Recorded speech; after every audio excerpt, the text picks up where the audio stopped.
Today's topic, we are going to be covering how to strike a pose to spice up your social media.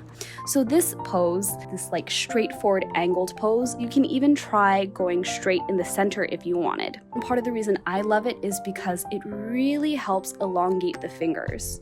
The next pose is the bear claw. I've seen people do it close-handed. I've seen people kind of do it like this where it's open. I've seen people hold an object. The goal usually is to show the nails, and also if you're holding an item, you might want to show the label for the product. And the final pose of the three is crisscross applesauce.